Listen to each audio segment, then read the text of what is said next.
So now I'm going to introduce Stacey and Charity. So we have some young folks. We could be breaking a record for speaker here, which is fantastic that you guys came out. So they're working with Stop the Spray Ontario.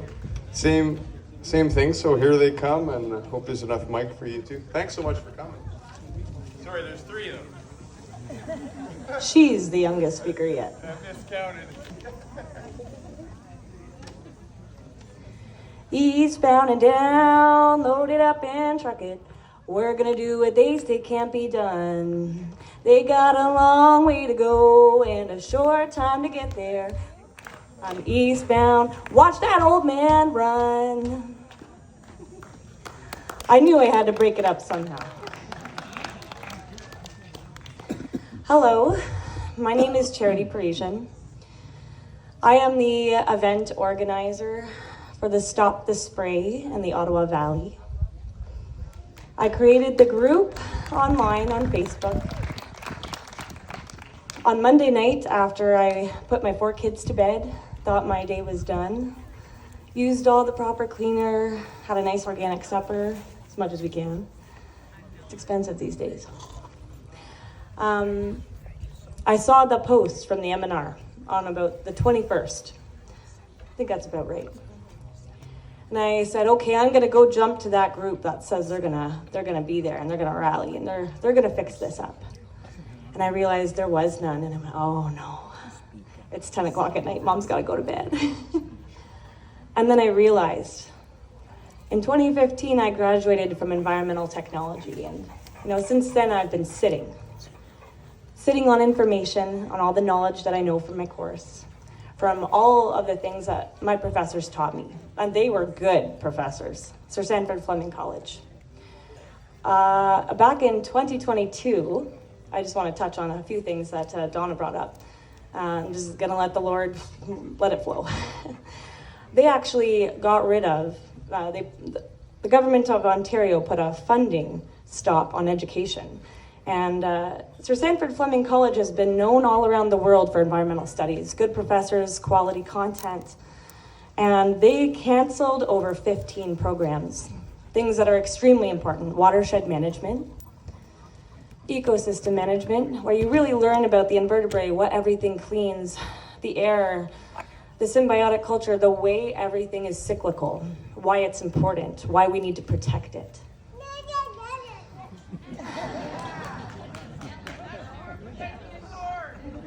And this is who we're protecting it for. Thank you. So I created this group on the basis that I do know things and that I could feel that God entrusted it to me the second I saw it. And I stayed up till 12:30. I made the group. I joined a little chit chat with some girls that wanted to start something. And I said, that's not good enough. You need to have goals. You can't just say something's not working and not offer alternatives. And so I think I sent 10 emails before I went to bed. I started the group, and now we're going to be hosting a protest on Tuesday from 1 until 4 at the Ministry of Natural Resources. What city?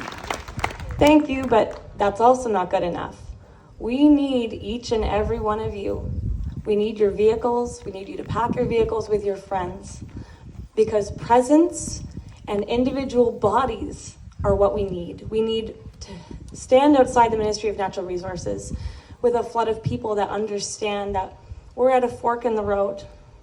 And what they're proposing are old school forestry practices. Where? So I'm going to start at the beginning of what I've done.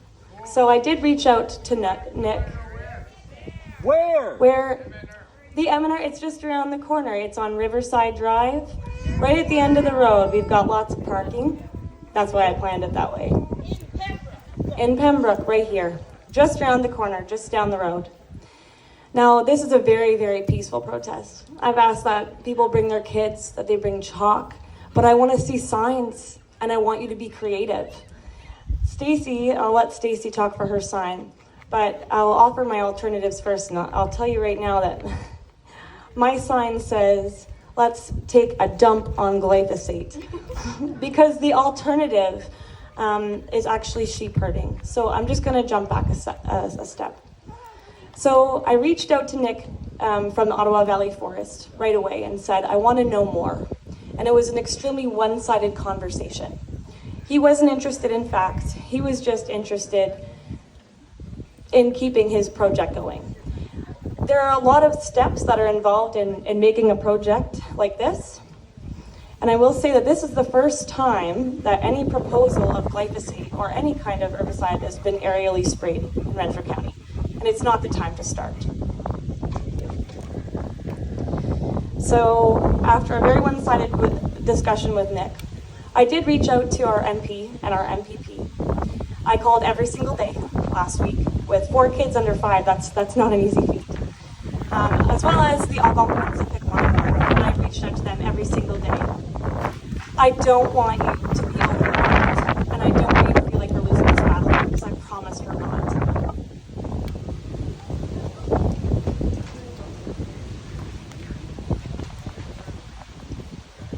Our stage is blowing away. So reaching out to your mayors, it doesn't hold any weight. Everyone is pointing fingers at another. What Donna said is true. Letters are really important, and you can send them, you can send your emails, but you're not going to be heard.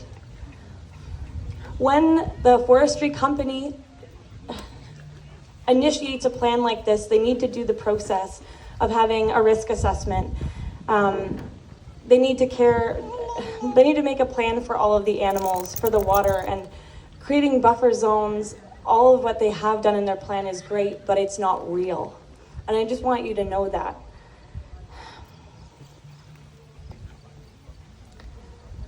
I lost my original flow. Sorry. I did that, yeah. So when I reached out to Billy's office last week, I was told that he was going to be in a meeting on Thursday with a lot of our local mayors and representatives. And I was, after having spoke with Cheryl Gallant, who said, oh, this is Billy's baby. This is not my territory.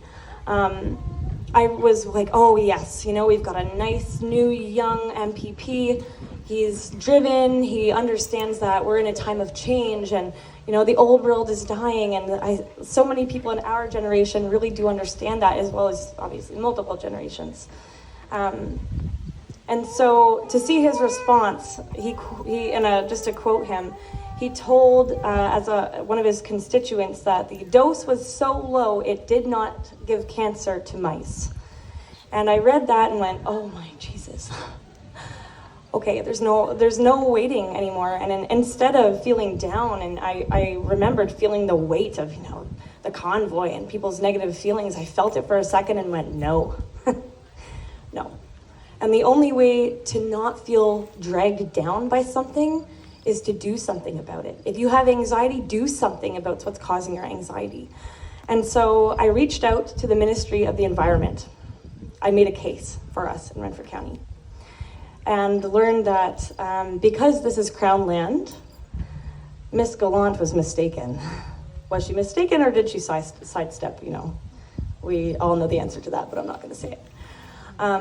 So instead of everyone pointing fingers saying, go talk to the M&R, go talk to the forestry company, go talk to your MPP, no one is saying, go talk to Cheryl Gallant. And it's because they understand because it's Crown land, it's our land.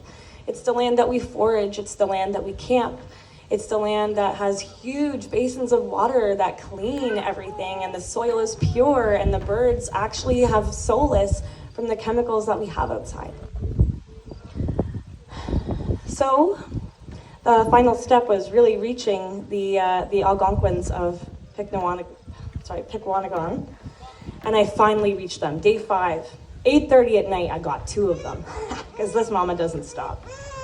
4 kids under 5, I don't stop. And I'm really pleased to tell you that they understand now. They only learned of the issue on Friday, and we are here, and we are working with them. And so I want to tell you a little bit about the plan really quick. So Nick said that the plan was to help the white pine saplings to grow, that they're being overtaken by raspberries and blackberries, And so these little saplings that, sit about 3 inches off the ground, they're not getting enough sunlight, which is true. I know that. Any of you that have big properties know you're pulling them out so you don't run them over. Now, when he said that, and I knew right away, you don't trust the system, you don't trust the man. What am I going to do? And so I reached out through my own contacts. Being an environmental technician, I did actually work in the oil sands before graduation, and I worked in forestry. And it all came to a head. And I reached out to a really forward-thinking company that's bringing back practices from the 80s. And they're using sheep to graze on those competitive species. They are not invasive species. They're competitive. They're competitive because the goal for the forestry company is to have the white pine trees. But what they're thinking of having is really a plantation. It is not a forest. Glyphosate in and of itself, just to give a few details for some of you that are a little unaware yet, which is fine, do your research, and please do join our Facebook group to learn more, will actually affect how plants grow. The plant, the parts of the plant actually remember the chemical, and it will genetically modify, and it will not grow the same. It will not be a healthy plant. It will not give us the same amount of oxygen required, and it will die. If they were to spray the forest in question, what they're going to do is also hit the tops and the crowns of the trees, because you can't just spray what's on the ground. You're going to spray everything, right?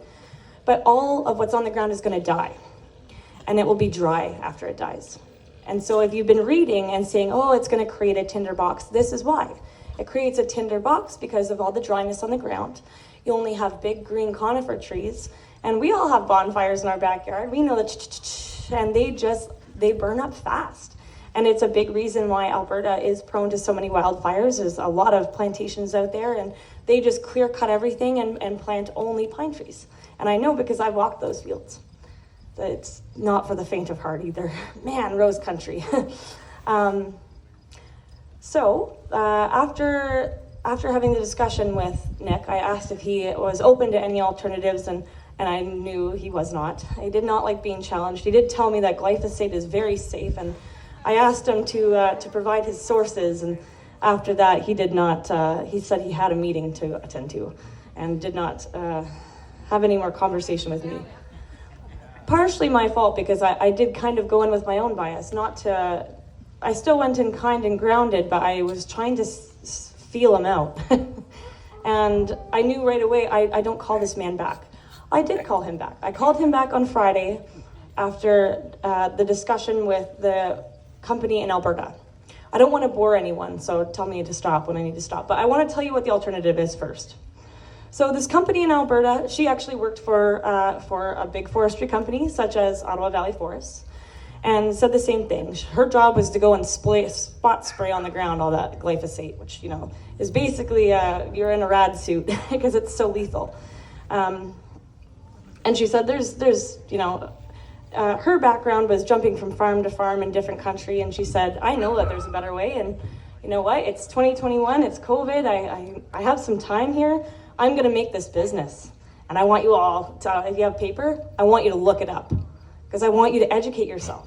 And it's called High Country Shepherding, just like Jesus did. And seriously, what a beautiful company it is. So she has a flock of about 1,000 to 1,500 sheep that go with her old employer. She's contracted every year, started June. She takes 1,000 sheep out into these cut blocks. So the company will prep the site, they'll do the burn if they have to burn, they'll send their tree planters in, so you got a nice clear ground and everything's ready to grow underneath the soil. They pop those sheep on there, and those sheep will eat everything up. And they do a good job. And instead of leaving behind those dry shrubs that burn up during wildfire season, they're leaving poop. And we all know what that does to our gardens. We buy it. How ridiculous, but we buy it now. And so they're leaving beautiful soils, beautiful air, the fauna, the deer, all of the bees. No one is being killed, and everything is being sustained. And it's ethical, and it's less expensive, if you can believe it. It's a lot more work for for the laborers, of course, for the original forest techs. But I want to tell you that the old method of using glyphosate, using herbicides, it's old, and we are in a new era, and it's been trying to be birthed since, the early 70s. And I can tell you right now, whatever you believe about my generation, we're a bunch of hard workers, and I would have jumped on living in the bush for the summer with a whole bunch of sheep as a sheep farmer myself. And I think it's a really good alternative here because Renfrew County is filled with farmers, and they're familiar with using glyphosate. And so I think this is the start of a bigger conversation, but it doesn't need to be that just yet. I think just creating good allies, and obviously having a good ally be Nick as well, and seeing that, his approach was, I've been here 25 years, and I can understand being somewhere 25 years and working your ass off because, I'm 30 and I feel like I'm 60 sometimes. But I understand wanting to coast when you get to the top, but you can't. You have to lead. That's why you get there. And I know many of you have seen the picture where, the leader is the one that helps pull the load. And I don't mind, I won't say what I was about to say, but I'll say I would be happy to work with Nick. Despite our indifference in conversation, it's a great project. I hope that you can come out and support us on Tuesday. If you have questions about maybe steps to take next, I'd say please do bombard Cheryl Gallant and remind her that Crown land is a federal issue, and that despite her busy schedule, there will be many constituents awaiting her presence. Thank you. Thank you, Charity. I'm just going to speak for 2 minutes here. Charity said so much. She's such a great speaker, and I am so passionate about this that I cry every time I talk about it. So, I was born and raised here. My name is Stacey Foley. We own a construction and renovation company in town, my husband and I, a large-scale renovation and construction company. And I'm also a holistic nutritionist. Now, many years ago, I was highly addicted to ultra-processed foods and alcohol that stemmed from childhood trauma, the foods that are being put on the shelf for us, the herbicides, pesticides, etc., right? The foods are not the same as they were when our ancestors were giving us food. So 3 years ago, I completely changed my life. And today, I barely drink alcohol, a few drinks a month. For me, that's huge. It was every day before.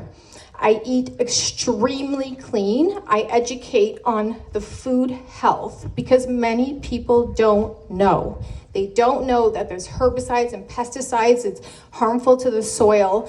And when you spray that on the soil, it is detrimental to the soil health. The soil is what keeps us all alive. This earth keeps us alive. And why are we hurting it when it's keeping us alive? You can see the past 50, 60, 70 years, all the diseases, right? That doesn't just happen. There's a reason for it. And we have to educate on it. And we have to say no to these things that they're doing. We cannot just go ahead with it, because the more that we do, the more diseases, the more sick, the more obesity and anxiety and ADD and all of these things. I was recently diagnosed with something called SIBO, small intestinal bacterial overgrowth.